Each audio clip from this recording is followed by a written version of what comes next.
hope I taught you what this world is about, what are the forces that manipulating it, and that you understand why you need Elohim, why He did allow all this to happen.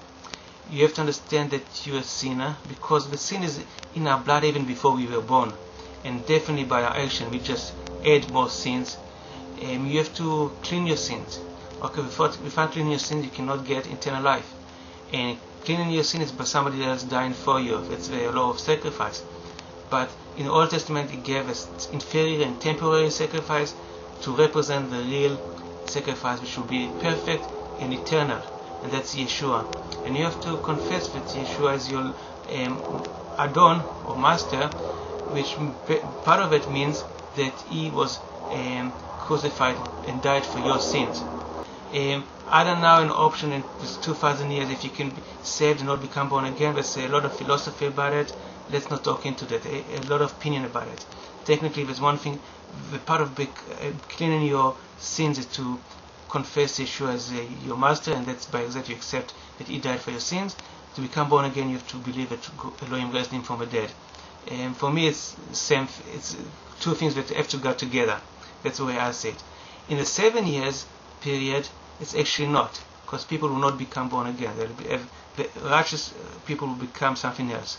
So it's a different mechanism. At that time there will be leadership that will tell you exactly what to do. You will still have to accept Yeshua as your perfect sacrifice that died for your sins, because that's the only way in the world that you can clean up from your sins.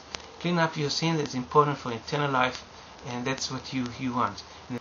And if you find this program important and it's something that contributes to your life, please share it with your friends and family, co-workers, associates. And because I'm talking about many things that are not known, unfortunately, there is a system that fills our minds with all kind of rubbish and garbage in order to prevent people from learning those things. And I'm talking about including the religion system and political system and media for sure, and sport and entertainment. And so it's not like something that you see today and say, oh, okay, it's important, but I'm sure my friend will see it somewhere else. No, because most likely people will not get this information.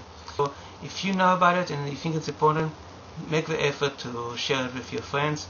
And I always ask for people gratitude with support, because although occasionally we work in construction, and that's how I've basically been supporting myself, it would be nice for me to, first of all, to know that people appreciate it. And it's nice. I'm not talking out of big ego or great, but you know, it's still nice. And it's also would allow me to concentrate more on those things, because I am doing something very unique. And now with construction, I like doing construction and I always feel good about it. But I know other people can do construction. Many people do construction. It's not shortage of construction workers. But the things that I do with this program and with the travel emergency program, those are very unique. A lot of those things are now that if I won't do it, nobody else will do it. So I appreciate that you'll support me in it. Thank you.